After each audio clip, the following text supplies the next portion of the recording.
Did you know that you can take Sprite and that you can say, you know what? How many of you guys like Sprite? How many of you guys like to have it? If we come up and we give you a little Dixie cup, you can go to the back of the room and we're going to pour some Sprite into your little Dixie cup and you can drink it right then. You, I know that sounds crazy, but children will be like, just ready, just ready.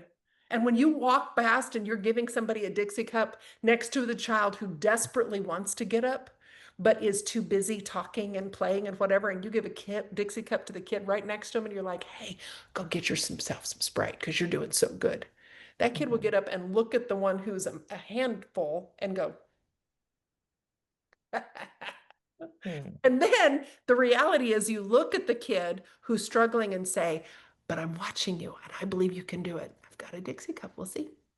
I'm going to keep my eye on you. And if you're well and you're listening, you might get this too. Now that gives them hope. Hope that they might be able to go get a little tiny bit of Sprite in a Dixie cup and drink it. Oh my goodness, you guys, this is not hard.